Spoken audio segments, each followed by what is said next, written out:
हरे कृष्णा। आइए आज हम गीता जी के चौथे अध्याय के 27वें श्लोक की विस्तृत व्याख्या करेंगे। सर्वाणीन्द्रिय कर्माणि प्राण कर्माणि च परे आत्म संयम योगाग्नो जुह्वति ज्ञान दीपिति। अर्थात अन्य योगी लोग संपूर्ण इंद्रियों की क्रियाओं को और प्राणों की क्रियाओं को ज्ञान से प्रकाशित आत्म संयम योग समाधि योग रूपी अग्नि में हवन किया करते हैं।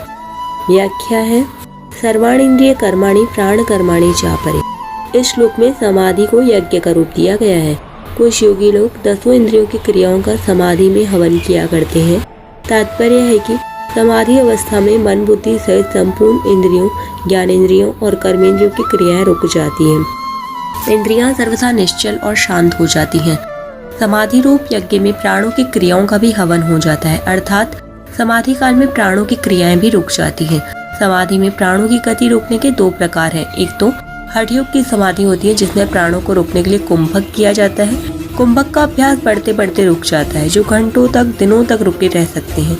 इस प्राणायाम से आयु बढ़ती है। जैसे वर्षा होने पर जल बहने लगता है तो जल के साथ साथ बालू भी आती है। उस बालू में मेंढक दब जाता है। वर्षा बीतने पर जब बालू सूखती है तब मेंढक उस बालू में ही चुपचाप सूखे हुए की तरह पड़ा रहता है। उसके प्राण रुक जाते हैं। पुनः जब वर्षा आती है तब वर्षा का जल ऊपर गिरने पर मेंढक में पुनः प्राणों का संचार होता है और वह टर्राने लगता है।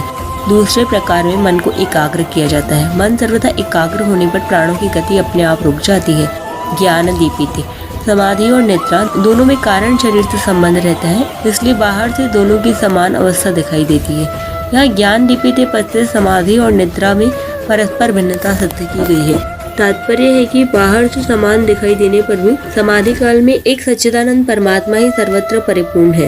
ऐसा ज्ञान प्रकाशित जागृत रहता है और निद्रा काल में वृत्तियां अविद्या में लीन हो जाती हैं। समाधि काल में प्राणों की गति रुक जाती है और निद्रा काल में प्राणों की गति चलती रहती है, इसलिए निद्रा आने से समाधि नहीं लगती। आत्म संयम योगाग्नो जुह्वति।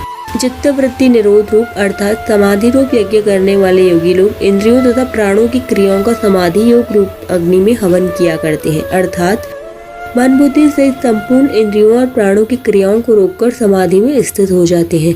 समाधि काल में संपूर्ण इंद्रियां और प्राण अपनी चंचलता खो देते हैं। एक सच्चिदानंद घन परमात्मा का ही ज्ञान जागृत रहता है। 28वें श्लोक की व्याख्या हम कल करेंगे। हरे कृष्णा। राधे राधे।